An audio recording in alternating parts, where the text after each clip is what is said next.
Bonjour chers élèves, très heureux de vous revoir une autre fois dans une activité réservée aux élèves de la première année du cycle secondaire collégial. Alors, en relation avec la séquence 1, identifier la structure d'un conte. Alors bien sûr, et dans l'activité de la compréhension de l'écrit qui est notre première activité à entamer dans cette séquence. Bien sûr, et certainement, vous avez lu, écouté ou regardé des histoires imaginaires et merveilleuses. Je dis bien des histoires imaginaires et merveilleuses, ça veut dire des histoires extraordinaires.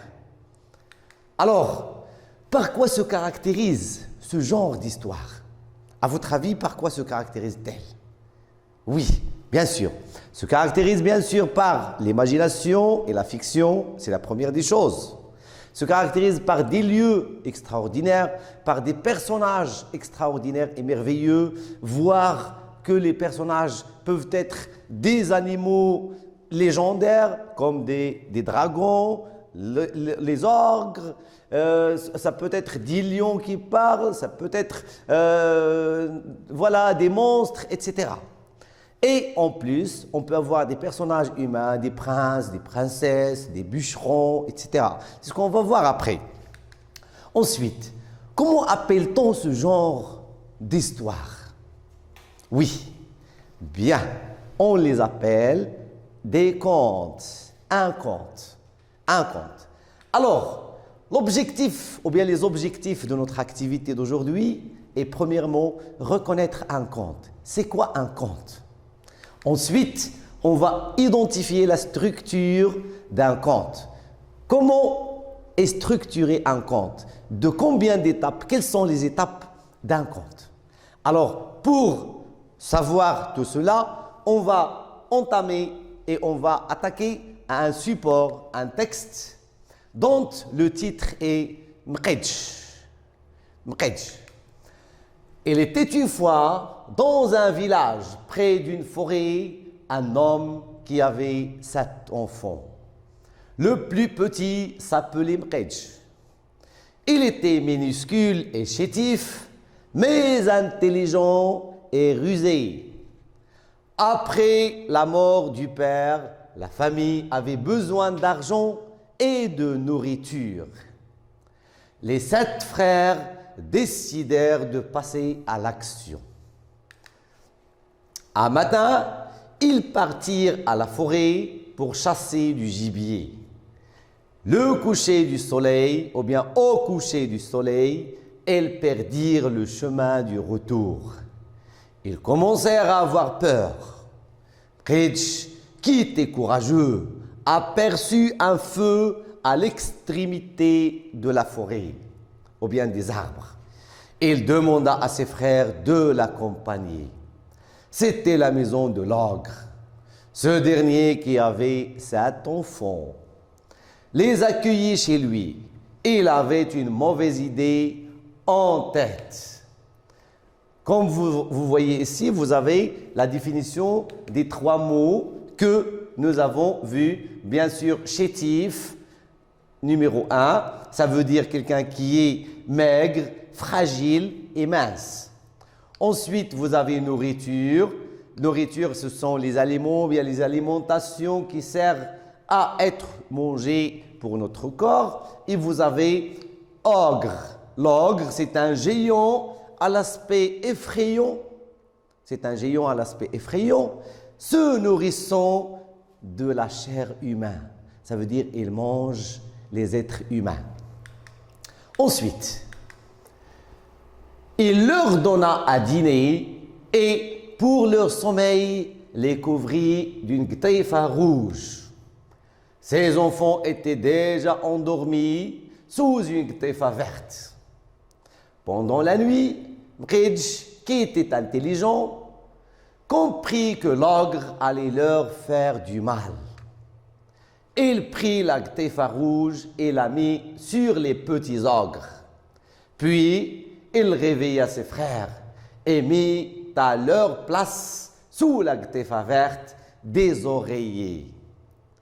Sorti avec ses frères sur les pointes des pieds, l'ogre à demi réveillé verse de l'eau chaude sur ses propres enfants.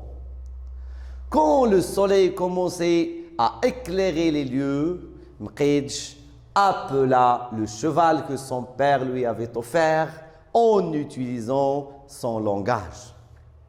Ce dernier vint en courant. Il leur montra le chemin du retour en marchant devant eux. Quelques heures plus tard, Mqidj et ses frères arrivèrent chez eux. Tout le monde était content de les accueillir. On organisa une grande fête durant laquelle tout le monde chantait. Il ne faut jamais sous-estimer les petits enfants. D'après un conte marocain, région de l'Oriental. Vous avez bien sûr ici oreiller. La définition de oreiller, c'est un coussin rembourré pour poser la tête. Ils sont souvent, chez nous, ils sont souvent carrés. Ils peuvent être cerclés, alors ils sont carrés. Alors, après avoir relu le texte que vous avez ici, après avoir relu le texte, on va essayer de répondre à quelques questions de compréhension globale. Qui sont les personnages de ce texte? Essayez de dégager tous les personnages du texte. Alors, quels sont les personnages du texte? Oui, alors nous avons dans un premier lieu Mqidj, l'ogre et les frères de Mqidj. Alors, ce sont les personnages du texte. Et vous avez un autre personnage, c'est le cheval de Mqidj. Il a aussi un rôle dans le texte, un rôle très important dans le texte. On va le voir après. C'est l'un des personnages du texte à ne pas oublier. Ensuite, où se passent les événements de cette histoire? Où? Le lieu. Cherchez dans le texte le lieu où se passent les événements du texte. Oui? Oui, très bien. Alors, les événements se passent dans la forêt et en plus, ils se passent aussi dans la maison de l'ogre et dans le village lors du retour, la fête qui a été organisée, etc. Alors, lors du retour, on a le lieu de le village. Troisième question. Dégagez la formule ou bien l'expression utilisée pour introduire le conte. Ça veut dire l'expression avec laquelle on a commencé le conte. Quelle expression utilisée au début du conte? C'est « il était une fois ». Très bien. « Il était une fois », c'est la formule qui introduit le conte. On l'appelle la formule qui introduit le conte ou bien l'expression par laquelle commence le texte. Quatrième question. Relevez les indicateurs temporels au début de chaque paragraphe. Comme vous remarquez, notre texte se compose de combien de paragraphes? Comptez. Combien de paragraphes y a-t-il dans notre conte? Voilà, très bien. Il se divise en 3 paragraphes. Alors, essayez de dégager les indicateurs de temps par lesquels commence chaque paragraphe. Alors, le premier paragraphe, nous avons déjà répondu à la question. Ça commence par « Il était une fois ». Très bien. Deuxième paragraphe, vous avez « un matin ». Voilà. Troisième paragraphe, quelques heures plus tard. Voilà. 3 indicateurs de temps au début de chaque paragraphe, il y a un. Cinquième question et la dernière. Quel est le personnage principal de cette histoire? Nous avons dégagé les personnages au début. Nous avons dit, il y a l'ogre, il y a Mqidj, il y a le cheval et il y a les frères de Mqidj. Parmi ces personnages-là, qui est le personnage principal à votre avis? Oui, très bien, c'est Mqidj. Mqidj, c'est le personnage principal. C'est lui qui a un grand rôle dans tout le texte. Voilà, c'est lui qui domine le texte en quelque sorte. Maintenant, on va travailler paragraphe par paragraphe. Comme ça, on va essayer de dégager la structure du conte. Ça veut dire les étapes. Combien d'étapes y a-t-il dans un conte en général? Je parle des étapes globales. Je parle des étapes globales. Commençons par le premier paragraphe. Il était une fois dans un village, près d'une forêt, un homme qui avait 7 enfants. Le plus petit s'appelait Mqidj. Il était minuscule et chétif, mais intelligent et rusé. Après la mort du père, la famille avait besoin d'argent et de nourriture. Les 7 frères décidèrent de passer à l'action. C'est le premier paragraphe. Alors, par quoi commence cette phrase, cette partie plutôt? Ça commence par, nous avons déjà dit, commence par « il était une fois ». À quoi sert cette formule? Ça sert à quoi? Ça sert à introduire le conte, introduire un conte. Alors, retenez bien que le conte, toujours, commence par une formule qu'il introduit. Il faut avoir une formule sous forme de quoi? Sous forme d'un indicateur temporel, comme « il était une fois ». On va revoir et on va voir dans la séance prochaine les différentes utilisations, les différentes expressions et formules de l'introduction du conte et leurs utilisations. Alors, nous avons dit que ce paragraphe commence par « il était une fois » et ça sert à introduire le conte. De qui parle-t-on dans cette partie? On parle de qui? Alors, regardez bien, vous avez « il était une fois ». Après, on parle de qui? On parle de Mqidj. Mqidj, c'est qui? Qui est Mqidj? Par rapport au texte, c'est le personnage principal. C'est le personnage principal. Comment est Mqidj? Comment il est? Essayez de dégager quelques traits physiques et quelques traits moraux, la description qu'on a faite de Mqidj dans le texte. On a dit que c'est le plus petit des enfants. Ça concerne l'âge. Ensuite, comment il est au niveau de son physique? Il est chétif, il est mince. Au niveau moral, comment il est? Il est intelligent et rusé. Alors, dans cette partie, qu'est-ce qu'on a fait? On a fait la description, une petite description et présentation de qui? Du personnage principal, qui est Mqidj. Combien de frères a-t-il, Mqidj? Il a combien de frères?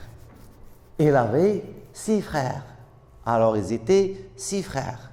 Ils étaient 6. Ensuite, qu'est-ce qui arrive, ou bien qu'est-ce qui est arrivé à Mqidj et à ses frères? Alors, on a commencé par la formule de l'introduction du conte, le personnage, la présentation du personnage principal et comment il vivait avec ses frères. Mais qu'est-ce qui est arrivé à cette petite famille?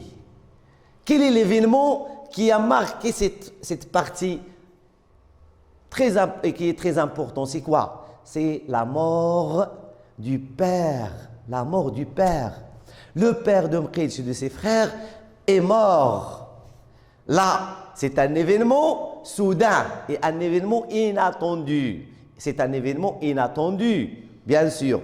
Alors, Mqidj et ses frères ont perdu leur père. Alors, puisqu'ils ont perdu leur père, que va-t-il arriver à cette petite famille? Ils vont être manqués de quoi? D'argent et de nourriture, parce que le père est décédé. Alors, qu'est-ce qu'ils vont faire? Ils vont passer à l'action.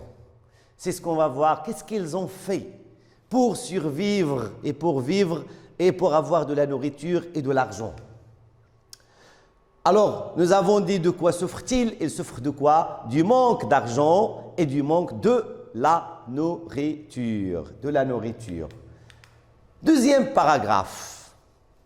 Un matin, ils partirent à la forêt pour chasser du gibier. Au coucher du soleil, ils perdirent le chemin du retour. Ils commencèrent à avoir peur. Ils sont dans la forêt. Ils commencèrent à avoir peur. Mqidj, qui était courageux, aperçut un feu à l'extrémité des arbres. il demanda à ses frères de l'accompagner. C'était la maison de l'ogre. Ce dernier, qui avait 7 enfants, les accueillit chez lui. Il avait une mauvaise idée en tête. Il leur donna à dîner et pour leur sommeil, les couvrit d'une ktefa rouge. Ces enfants étaient déjà endormis sous une ktefa verte. Pendant la nuit, Mqidj, qui était intelligent, comprit que l'ogre allait leur faire du mal. Ça veut dire qu'il allait les manger. Et il prit la ktefa rouge et la mit sur les petits ogres. Puis il réveilla ses frères et mit à leur place sous la ktefa verte des oreillers. Il sortit avec ses frères sur les pointes des pieds pour ne pas faire réveiller l'ogre. L'ogre, à demi réveillé, verse de l'eau chaude sur ses propres enfants. Comme vous voyez, vous avez les 3 points de suspension. Ça veut dire quoi? Que le texte n'est pas complet. Il y a la suite. Alors, c'est pour avoir un petit compte et court. Quand le soleil commençait à éclairer les lieux, Mqidj appela le cheval que son père lui avait offert en utilisant son langage. Ce dernier vint en courant et leur montra le chemin du retour en marchant devant eux. Alors, pour le deuxième paragraphe, qu'est-ce que les 7 frères ont décidé de faire? Pour enchaîner, nous avons dit avant que les 7 frères ont perdu leur père. Le père est mort.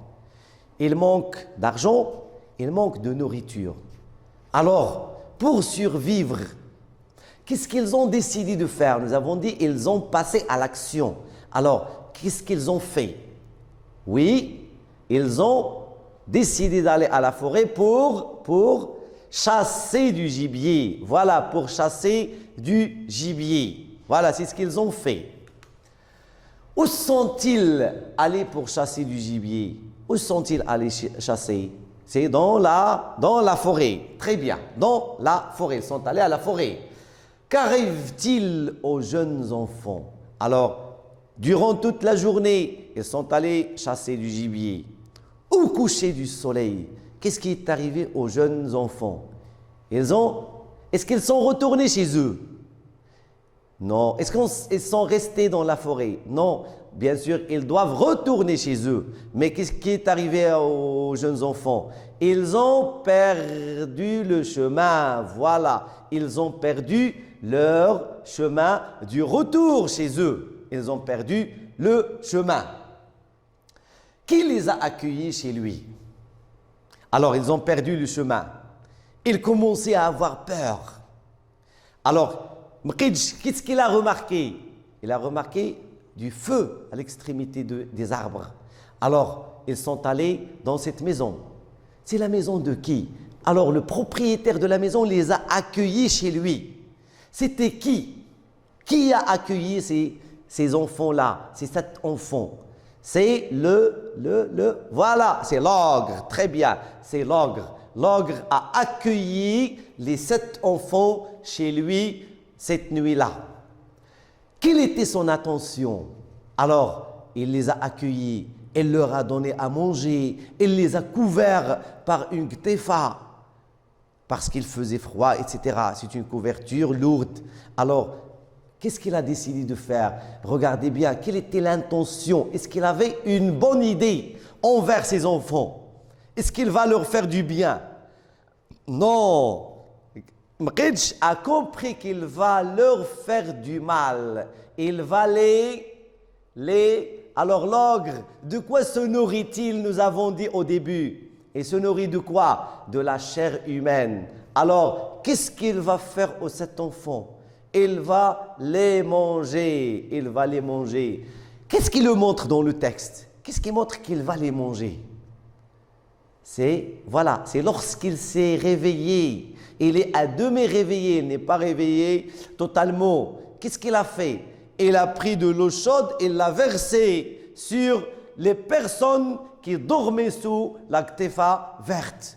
Alors, il avait l'intention de les manger. Alors, il avait une mauvaise intention envers les enfants. Il a décidé de les manger. Comment vous parlez Mqidj? Alors, Mqidj a compris ce que l'ogre va leur faire. Alors, il a compris et il a compris dès le début l'intention de l'ogre. Alors, qu'est-ce qu'il a décidé de faire? Il a changé la couverture que l'ogre leur a offert, verte par rouge. Il a recouvert les petits ogres par la ktefa verte. Il a changé, il a quitté la place où il dormait avec ses frères et il les a remplacés par des oreillers et ils sont sortis. Alors, comment vous paraît ici Mqidj? Nous l'avons dit dès le début du texte. C'est une personne qui est intelligent et rusé. Intelligent et rusé. Il est aussi courageux. Pour faire tout cela, il faut avoir du courage. Il faut avoir de l'intelligence. Voilà, c'est une personne qui est courageuse, rusée et intelligente. Qui a aidé les 7 frères à trouver le chemin du retour? Alors, en sortant de la maison de l'ogre, ici. Alors, qui a aidé les enfants? Est-ce qu'ils connaissent le chemin du retour? Non, bien sûr que non. Alors, qui a aidé les enfants à trouver le chemin du retour? C'est le cheval de Mqidj. Alors, Mqidj s'est rappelé que son père lui a offert un cheval. Il a appelé le cheval avec le langage avec lequel il lui adresse la parole. Alors, le cheval est venu à leur secours et leur a montré le chemin en marchant devant eux. Alors, comme ça, ils ont trouvé la solution du retour. Comme vous voyez ici, l'ogre, qu'est-ce qu'il représente pour Mqidj et ses frères? C'est un ennemi, parce qu'il leur a voulu du mal. C'est l'ennemi de Mqidj. Et voyez bien, le cheval, il a aidé Mqidj. On va le considérer comme quoi ici? C'est l'ami, ou bien c'est l'adjuvant. Alors, l'ogre, c'est l'opposant, et Mqidj et le cheval, c'est l'adjuvant. Rappelez-vous bien de ces deux mots, on va les revoir dans les séances prochaines. Opposant et adjuvant. Opposant, c'est l'ennemi du personnage principal. Et l'adjuvant, c'est la personne, ou bien c'est celui qui aide le personnage principal à arriver à son but, bien sûr. On va partir à la dernière partie et le dernier paragraphe. Et quelques heures plus tard, Mqidj et ses frères arrivèrent chez eux. Tout le monde était content de les accueillir. On organisa une grande fête durant laquelle tout le monde chantait. Là, c'est quoi? C'est bien sûr la fin de l'histoire.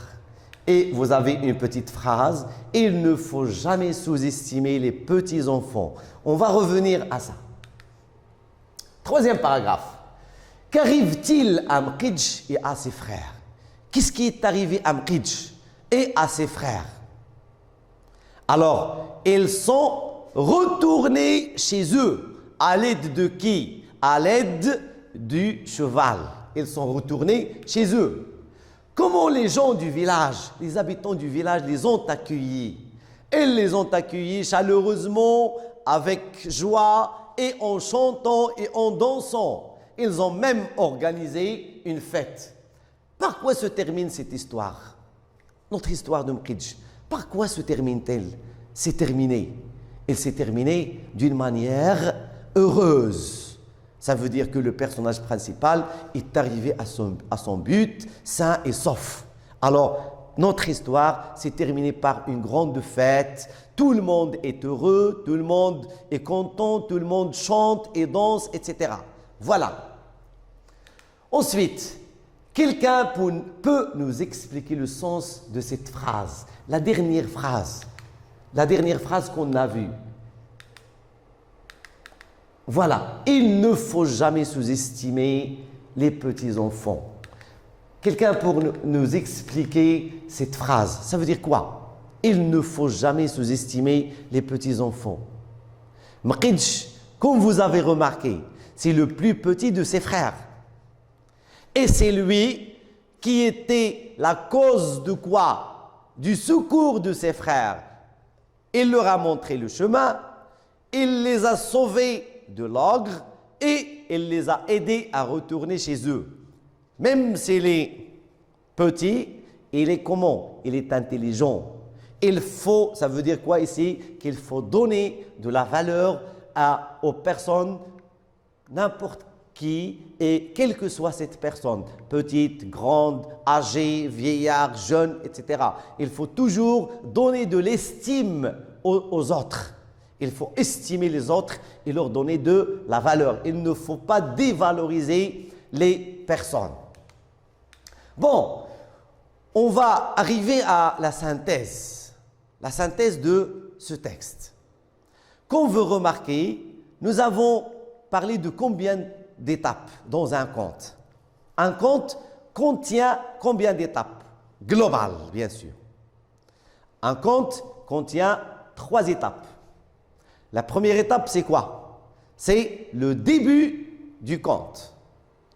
La deuxième, ce sont les actions produites par le début du conte. Et la troisième, c'est la fin du conte. C'est ce qu'on va voir ici. Vous avez les étapes, le début.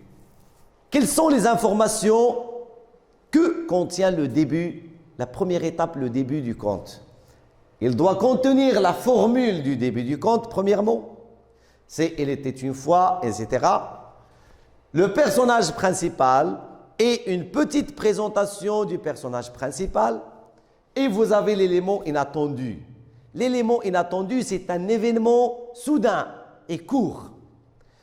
Si, imaginez que le père n'est pas mort, est-ce qu'on va avoir la suite des événements? Est-ce que Mqidj et ses frères vont aller à la forêt pour chasser du gibier, etc.? Bien sûr que non. Vous voyez ici l'importance de l'élément inattendu. C'est l'élément qui change la première situation. Il change la première situation et donne naissance à la deuxième étape qui est l'étape des actions, bien ce qu'on appelle les péripéties. Alors, dans la deuxième étape, vous avez, ça commence, bien sûr, il doit commencer par un indicateur temporel. Il doit contenir, et on doit parler de l'ennemi, ou bien ce qu'on a appelé l'opposant du personnage principal. Et on va avoir affaire à plusieurs actions. Au minimum ici, j'ai essayé de dégager 2 actions du personnage principal, malgré qu'on a plusieurs actions. Changer la couverture, voilà, ensuite s'enfuir de chez l'ogre, appeler son cheval, ainsi de suite. Il y a plusieurs actions. Et ensuite, on a parlé de l'ami, ou bien ce qu'on a appelé l'adjuvant du personnage principal. C'est celui qui a aidé le personnage principal à arriver à son but, ça veut dire à retourner chez lui ici. Et la troisième étape, c'est la fin. La fin aussi commence par un indicateur annonçant la fin du conte, c'est quelques heures plus tard, et aussi la morale. La morale, c'est la leçon que chaque conte nous donne vers la fin. Un conte se termine toujours par une leçon de morale qu'on doit comprendre et qu'on doit faire. Alors, essayez de recopier cette synthèse. En attendant, on va passer à un petit exercice de la mise en ordre. Vous avez ici, je m'entraîne, je remets en ordre le conte suivant. Vous avez un conte en désordre, vous allez essayer de le remettre en ordre. Comme ça, en respectant bien sûr les 3 étapes ou bien les étapes du conte. Alors, un soir de tempête, une jeune fille demanda de l'hospitalité auprès du château. Deuxième phrase, alors on put voir que c'était une vraie princesse. Donc, le prince l'épousa. 3. Afin de vérifier que c'était une vraie princesse, la reine cacha dans son lit un petit pois recouvert de nombreux matelas et couettes. La princesse dormait mal. Dernière phrase. Il y avait une fois un prince qui cherchait sans succès une vraie princesse. Alors vous avez 4 phrases. Essayez de les remettre en ordre pour avoir un texte et un conte cohérent. Alors, merci pour votre attention et à la prochaine activité, Inch'Allah, dans laquelle on va essayer de voir les différentes formules qui introduisent un conte. Et au revoir.